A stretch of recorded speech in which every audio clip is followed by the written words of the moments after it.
Hello, thank you family. कैसे हैं आप सभी लोग? उम्मीद करता हूं आप सभी लोग बहुत ही अच्छे से होंगे, स्वस्थ होंगे, खुश होंगे और हर दिन कुछ नया सीख रहे होंगे।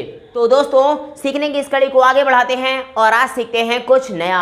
तो दोस्तों, आज नया क्या होने वाला है? सोचो सोचो सोचो सोचो सोचो। जी हाँ दोस्तों, तो दोस्तों आज नया होने वाला है मैथ्स का एक बहुत ही इंपॉर्टेंट और एग्जाम में पूछा जाने वाला टॉपिक। जी हाँ दोस्तों, ये टॉपिक जो आज हम लोग पढ़ने जा रहे हैं, ये टॉपिक एग्जाम में बहुत पूछा जाता है। और कौन से एग्जाम में? जरा ध्यान से सुनिए दोस्तों, ये टॉपिक इंपॉर्टेंट है क्लास 5th के बच्चों के लिए, क्लास 6 के बच्चों के लिए, 7th, 8th, 9th और 10th तक के बच्चों के लिए ये बहुत इंपॉर्टेंट है। तो यानी कि अगर इस वीडियो को छोटे बच्चे भी देख रहे हैं जो क्लास 5th में हैं या जो 6 में हैं, 7th में हैं, 8th में हैं, 9th में हैं या 10th में हैं, तो please don't skip this video.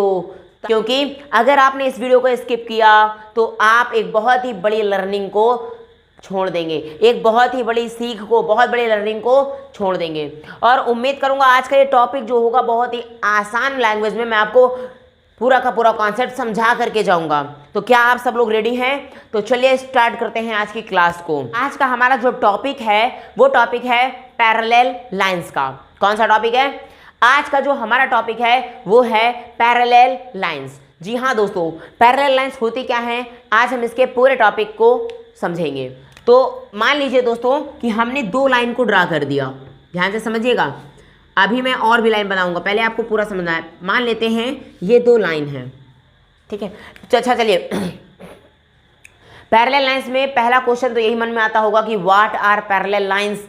और एक क्वेश्चन और आया होगा, अगर आपने ध्यान दिया होगा, तो आपने इसको लाइन से ही क्यों लिखा है, आपने इसको लाइन क्यों नहीं लिखा है?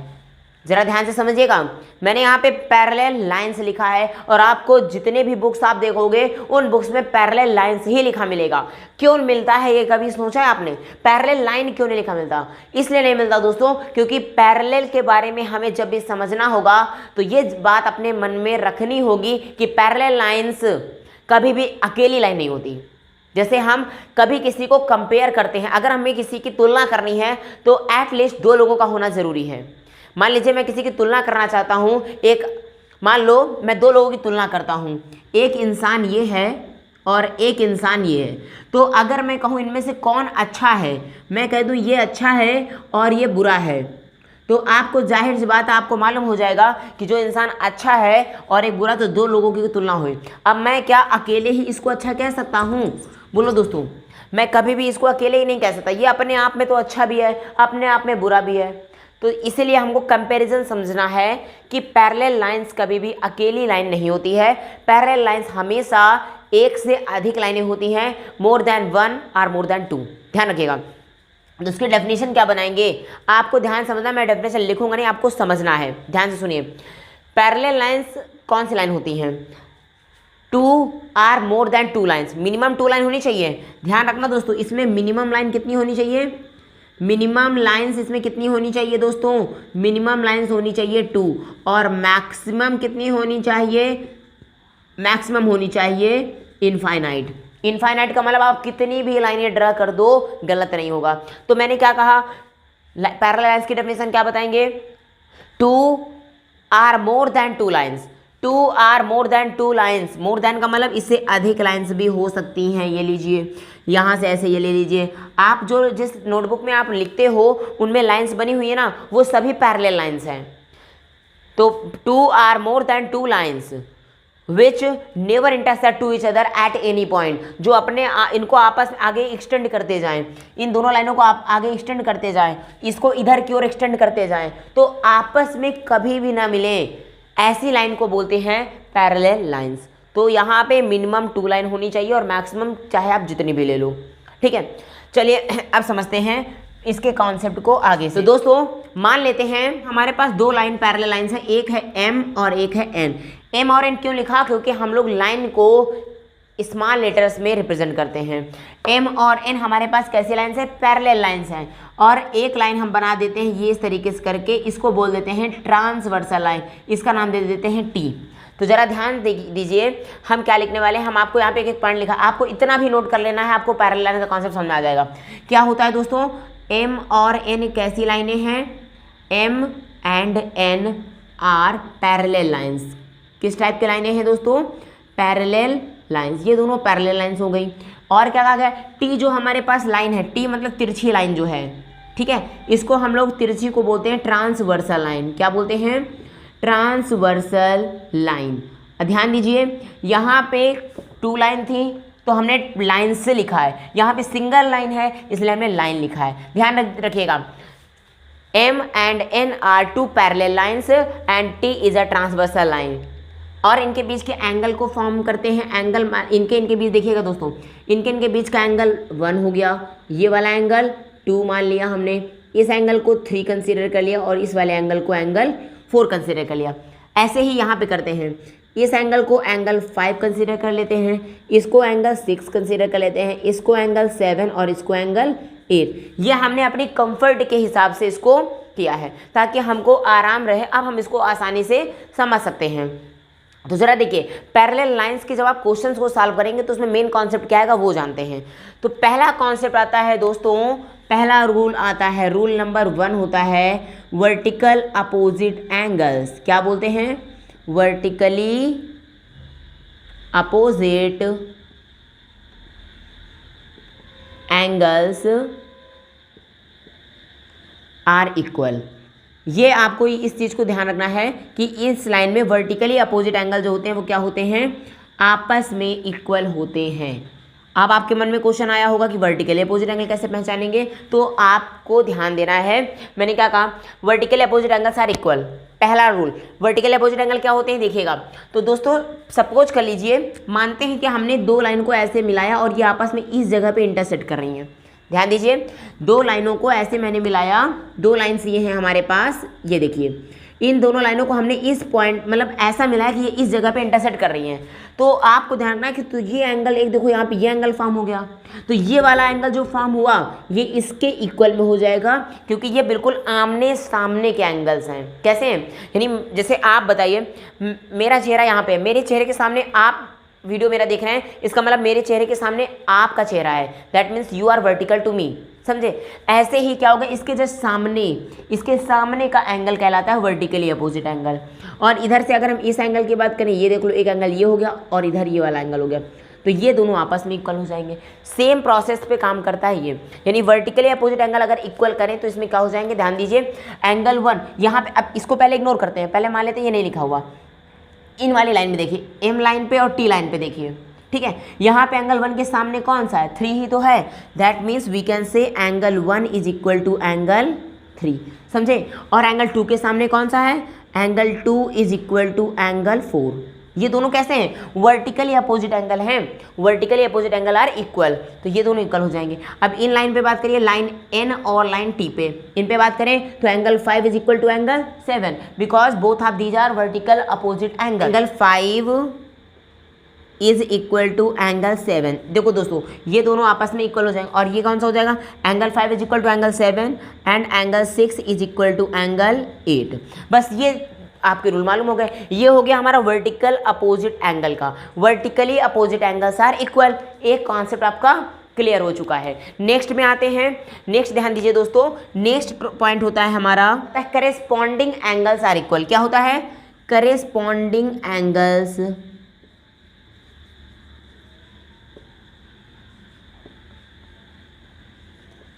Corresponding angles are equal. अब करेस्पॉन्डिंग एंगल्स भी हमारे पास इक्वल होते हैं। अब इस कॉन्सेप्ट को ज़रा समझने की कोशिश करते हैं, ये क्या होता है।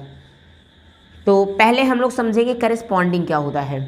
करेस्पॉन्डिंग का मतलब होता है दोस्तों, ज़रा ध्यान दीजिए, अगर हम राइट साइड की बात करें, ध्यान दीजिएगा, राइट, तो राइट से अगला वाला टर्म भी राइट में ही होना चाहिए, और अगर हम लेफ्ट की बात करें तो अगला टर्म भी लेफ्ट में होना चाहिए। सपोज करिए, मान लीजिए दोस्तों, यहाँ पे हमने एक बेंच बना दी, यहाँ पे ये कई बेंचें रखी हुई हैं, ये यहाँ पे कई बेंचेज रखी गई हैं।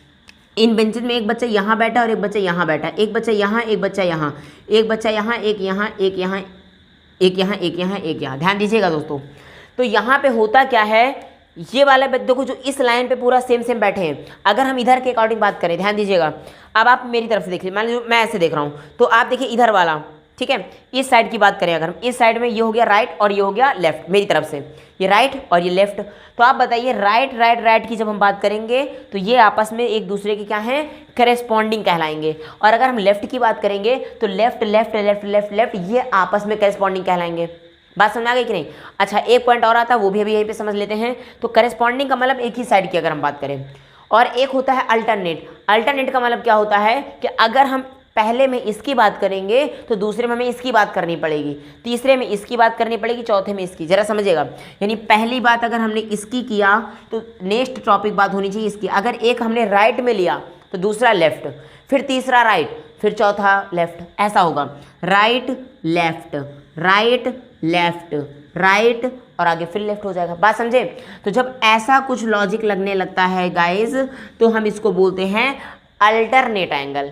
क्या बोलते हैं? Alternate angle. जरा आप इस वर्ड को ध्यान रखिएगा, आगे ये काम आएगा अभी, क्योंकि अभी हम लोग जब अल्टरनेट एंगल पढ़ेंगे अभी तुरंत ही, तो आपको कॉन्सेप्ट समझ आएगा। तो इस चीज़ों को ध्यान से समझें। एक ही तरफ की बात करेंगे, same same same RHS RHS RHS, यानी राइट साइड की तरफ, right side right side right side, तो ये हो जाएगा corresponding. Left left left corresponding, लेकिन राइट लेफ्ट राइट लेफ्ट, तो ये हो जाएगा अल्टरनेट। क्या आपको ये बात समझ में आ गई है? करेस्पॉन्डिंग एंगल सारे इक्वल। अब इनमें करेस्पॉन्डिंग एंगल क्या हो गए, ध्यान दीजिएगा। अगर हम एंगल 1 की बात करें तो एंगल 1 का करेस्पॉन्डिंग क्या होगा दोस्तों, ध्यान दीजिएगा। एंगल 1 इज इक्वल टू, समझिएगा एंगल 1 कैसा है, राइट साइड में है और ऊपर की साइड में है। नहीं बात समझे? देखिएगा एंगल 1 राइट में है, देखो ये लाइन हो गई, लाइन की साइड राइट हो गई, ठीक है। इधर राइट हो गया तो राइट में ये है और इधर ये हो गया लेफ्ट, ये राइट हो गया ये लेफ्ट हो गया। अब जरा समझिएगा, जब राइट है लेफ्ट है तो राइट में क्या हो गया 1 और ये ऊपर की साइड में है कि नहीं, अप साइड में, तो राइट और अप, तो अगला एंगल भी राइट और अप ही होना चाहिए। तो अगला एंगल राइट और अप कहाँ होगा, आगे सीधे आई, ये देखिए सीधे आइए, यहाँ पे मिला ये वाला 5, नहीं समझे? तो इसका ये करेस्पॉन्डिंग क्या हो गया 5। Angle 1 is equal to angle 5, ये दोनों हो गए करेस्पॉन्डिंग एंगल। अब बात करते हैं 2 की, तो एंगल 2 में क्या हो जाएगा दोस्तों, angle 2 is equal to angle 6। क्यों? देखिए अब ये लेफ्ट में आ गया कि नहीं, बोलो। अब ये लेफ्ट में हो गया, तो जब लेफ्ट में है, लेफ्ट में क्या है, लेफ्ट है और अप है, तो अगला एंगल भी लेफ्ट में ही होगा और अप साइड होगा। तो अगला एंगल लेफ्ट में ये है और अप साइड है ये वाला, तो एंगल 2 एंगल 6 के। बात सुना गई? ऐसे हमको बाकी भी करने हैं। तो एंगल 3 किसके इक्वल में हो जाएगा, angle 3 is equal to angle 7, क्योंकि ये देखो ये लेफ्ट में है, नीचे साइड में है, तो अगला एंगल भी लेफ्ट में होना चाहिए और नीचे होना चाहिए। Angle 3 angle 7, angle 4 is equal to angle 8। तो ये दोस्तों हो गए हमारे करेस्पॉन्डिंग एंगल्स। क्या आपको यहाँ तक बात समझ में आ गई? बस 2 रूल और बचे हैं, इनको भी समझते हैं। थर्ड रूल हमारा क्या कहता है, थर्ड रूल कहता है, अभी मैंने बताया था अल्टरनेट एंगल्स आर इक्वल, तो यहाँ पे बात करते हैं अल्टरनेट एंगल्स की। अल्टरनेट एंगल्स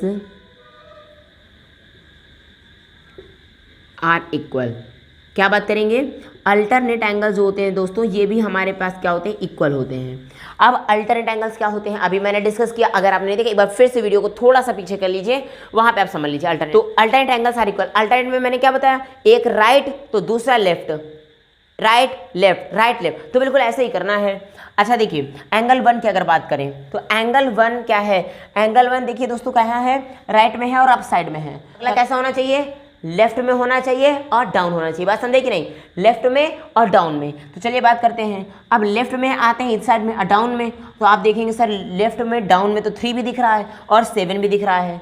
लेफ्ट में देखो, लेफ्ट में आए, लेफ्ट में हमको डाउन में एक ये वाला एंगल दिखा और ये वाला एंगल दिखा, लेकिन सही कौन सा होगा, तो ध्यान रखिएगा अगर ये हमारे पास बाहर की ओर एंगल है जिसको हम लोग एक्सटीरियर एंगल बोलते हैं, देखो पैरेलल लाइन के अंदर बना है तो ये इंटीरियर एंगल कहलाएंगे, और अगर बाहर बना है तो ये कैसा होना चाहिए, बाहर का। यानी अल्टरनेट में हमको इस चीज़ को ध्यान रखना है दोस्तों कि अगर हम एक्सटीरियर एंगल ले रहे हैं ये कैसा हो जाएगा, एक्सटीरियर एंगल। तो एक्सटीरियर अगर लेंगे तो एक्सटीरियर इधर भी लेना पड़ेगा, यानी कि ये तो इंटीरियर में आ जाएगा, तो इंटीरियर काम नहीं करेगा यहाँ पे। तो इस चीज़ को यहाँ पे 3 वाला क्या हो जाएगा, 3 की वैल्यू बात नहीं मानी जाएगी, यानी 3 की वैल्यू कंसिडर्ड नहीं होगी, तो 3 को हम इग्नोर करेंगे। तो एंगल 1 किसके इक्वल में हो जाएगा, एंगल 7 के। Angle 1 is equal to angle 7, ये हो जाएंगे हमारे पास वर्टिकली अपोजिट एंगल। एंगल 2 कैसे हो जाएगा, ये भी देखो लेफ्ट में है और अप साइड है, तो अगला क्या होगा, राइट में होना चाहिए और डाउन साइड होना चाहिए, राइट में होना चाहिए डाउन साइड होना चाहिए, यानी angle 8। Angle 2 is equal to angle 8। Condition क्या, वही कि एक्सटीरियर है तो एक्सटीरियर ही लेना पड़ेगा, ध्यान रखना। तो ये दोनों कैसे हैं दोस्तों, एक्सटीरियर एंगल, तो आप इनको बोलोगे एक्सटीरियर अल्टरनेट एंगल। कैसे ये एक्सटीरियर अल्टरनेट एंगल, ध्यान दीजिएगा। नेक्स्ट में आते हैं, चलिए एक्सटीरियर इन ऊपर के इन दोनों की बात और इनके इन दोनों की बात हो गई। अब बात करते हैं अंदर वालों की, तो अंदर वाले तो इंटीरियर कहलाएंगे। तो इंटीरियर में क्या हो जाए एंगल 3, एंगल 3 कैसा है, लेफ्ट में है और डाउन साइड में है, लेफ्ट में है और डाउन साइड में है, ये देखो। तो अगला क्या होना चाहिए, राइट में होना चाहिए और अप साइड होना चाहिए, बिल्कुल। तो राइट में क्या आया, इधर से देखिए ये वाला हो गया, राइट में है और अप साइड है, यानी angle 3 is equal to angle 5 हो गया। फिर एंगल 4 सिमिलरली क्या हो जाएगा, angle 4 is equal to angle 6 हो गया। ये लीजिए दोस्तों, अब इन दोनों को क्या बोलेंगे, वो दोनों तो होगा एक्सटीरियर, ये दोनों पैरेलल लाइन के अंदर बन रहे थे, तो ये हो जाएंगे इंटीरियर अल्टरनेट। कैसे हो जाएंगे, इंटीरियर अल्टरनेट एंगल्स। अल्टरनेट की बात कर रहे थे, तो इंटीरियर अल्टरनेट एंगल्स ये हो जाएंगे। तो ये हो गया अल्टरनेट के लिए रूल कि अल्टरनेट एंगल्स क्या होते हैं, इक्वल होते हैं। तो इसमें एंगल 1 किसका अल्टरनेट हो गया, एंगल 1 का अल्टरनेट हो गया 7 और एंगल 2 का अल्टरनेट हो गया 8। अब ये दोनों कंडीशन में क्या थे, एक्सटीरियर अल्टरनेट एंगल्स थे। एक्सटीरियर मतलब दोनों पैरेलल लाइन के बाहर बन रहे थे। और एंगल 3 एंगल 5 इक्वल हो गए, एंगल 4 और एंगल 6 इक्वल हो गए। क्यों, क्योंकि ये दोनों इंटीरियर अल्टरनेट एंगल्स थे और इंटीरियर अल्टरनेट एंगल का मतलब पैरेलल लाइंस के अंदर थे, इसलिए ये दोनों इक्वल हो गए। अब एक लास्ट टॉपिक बचता है पैरेलल लाइंस के बारे में, इंपॉर्टेंट है वो भी। लास्ट टॉपिक है फोर्थ के बारे में, हम इसके बारे में डिस्कस करते हैं। जैसे आपने 1 समझ लिया, vertically opposite angles are equal, second समझ लिया corresponding angles are equal, third भी आपने समझ लिया अल्टरनेट एंगल्स आर इक्वल। तो फोर्थ अब क्या होता है, इंपॉर्टेंट है, ध्यान दीजिएगा। ये कोई इक्वल वाला रूल नहीं है, फोर्थ में इक्वल का कॉन्सेप्ट नहीं आएगा। फोर्थ में क्या आएगा समझिएगा, द सम ऑफ, ये रूल थोड़ा सा अलग है, the sum of 2 consecutive angles, 2 consecutive angles is 180 degree. क्या कहा मैंने कि कोई भी 2 कंसेक्यूटिव एंगल्स हैं दोस्तों, तो उनका जो सम होगा वो 180 डिग्री होगा। इसको अलग से इसीलिए कलर से हमने नोट किया है, क्योंकि ये बाकियों से अलग है। बाकी सब इक्वल के थे, ये इक्वल का नहीं है, ये 2 एंगल के सम के बारे में बात कर रहा है। 2 एंगल का सम 180 डिग्री है, तो इसके बारे में बात करेंगे। अब जरा समझिएगा कंसेक्यूटिव का मतलब क्या होता है। यहाँ पे वर्ड है ना कंसेक्यूटिव, तो कंसेक्यूटिव का मतलब होता है दोस्तों, कंसेक्यूटिव का मतलब क्या होता है पहले ये समझते हैं। कंसेक्यूटिव का मतलब होता है लगातार। क्या होता है, लगातार। अब जरा समझिएगा लगातार को हम कैसे डिफाइन करेंगे। तो दोस्तों जरा हम देखते हैं यहाँ पे, पहले हम आपको इंटीरियर से बात करते हैं। पहले बात कैसे करेंगे, इंटीरियर एंगल्स की। अगर हम मान लीजिए इस साइड से टी वाली लाइन हमारे पास यहाँ से है, अगर टी वाली लाइन से हम इस साइड से आना चालू करें, मान लीजिए हम इधर से आ रहे हैं, तो अंदर की बात करें पहले इंटीरियर एंगल में, तो एंगल 3 पहले मान लीजिए हमने नोट किया। समझिएगा दोस्तों, हमने कौन सा एंगल नोट किया, एंगल 3 को। तो एंगल 3 हमने नोट कर लिया। एंगल 3 से जैसे ही आएंगे आगे की ओर, तो एंगल 3 के जस्ट देखिएगा, यहाँ पे साइड का भी ध्यान रखना पड़ेगा। एंगल 3 में जिस साइड आ रहा है, अगर LHS में आ रहे हैं, यानी समझिएगा, अगर हम इसमें दोस्तों लेफ्ट साइड की तरफ आ रहे हैं, तो हमें लेफ्ट साइड के ही एंगल की बात करेंगे। बट अगर हम राइट साइड की तरफ आ रहे हैं, तो हमें राइट साइड की बात करनी पड़ेगी। एंगल 3 के बाद आने पे पहले क्या मिलता है, देखो इस साइड में आए लेफ्ट में आ रहे हैं, लेफ्ट में, तो लेफ्ट में आया पहले 3 मिला, फिर आया 6 मिला, यानी यही दोनों एक साथ लगातार हो गए कि नहीं, यानी यही दोनों कंसेक्यूटिव एंगल्स कहलाएंगे। तो एंगल 3 और एंगल 6 इन दोनों का सम कितना हो जाएगा, 180 डिग्री। ये हमारा यही वाला रूल कहता है। सिमिलरली अगर हम एंगल 4 की बात करें, तो ये तो राइट साइड में जा रहे हैं, कोई दिक्कत नहीं, राइट साइड में जाएंगे तो एंगल 4 के जस्ट तुरंत बाद क्या मिलेगा, 5 मिलेगा। एंगल 4 प्लस एंगल 5 इनका सम भी हो जाएगा 180 डिग्री। बात समझे दोस्तों, तो इन्हीं को हम लोग बोलते हैं, ये इंटीरियर हैं, तो इनको हम लोग क्या बोलेंगे, 2 कंसेक्यूटिव एंगल्स हैं, तो शॉर्टकट में इनको बोलते हैं, या इंटीरियर एंगल्स हैं दोस्तों, इसलिए इंटीरियर होने की वजह से हम इनको बोलते हैं कंसेक्यूटिव। का शॉर्ट होता है को, क्या होता है, को। और ये दोनों एक्चुअल में ये 3 और 6, 4 और 5 ये इंटीरियर है, इसलिए ये बन जाएंगे को इंटीरियर। क्या बन जाएंगे, को इंटीरियर एंगल्स। तो यहाँ पे रूल क्या हो सकता है, देखिएगा दोस्तों, सम ऑफ 2 को इंटीरियर एंगल्स इज 180 डिग्री। इस वाले रूल को हम ये भी लिख सकते हैं, सम ऑफ 2 को इंटीरियर एंगल्स इज 180 डिग्री।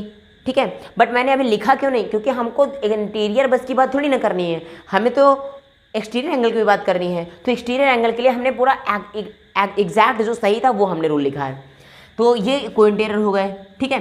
तो ये इंटीरियर, अब क्या एक्सटीरियर इक्वल नहीं होंगे, एक्सटीरियर के लिए भी यही रूल लगेगा। यानी एंगल 1 की अगर बात करें तो एंगल 1, अच्छा देखो ये दोनों तो कल काउंट हो ही चुके हैं, 3 4 5 6 काउंट हो चुके हैं। तो अब एंगल 1 में जब राइट साइड में आएंगे, इस साइड में सबसे पहले क्या मिलेगा, एंगल 1 को सीधे ऑब्वियसली 8 ही मिलेगा।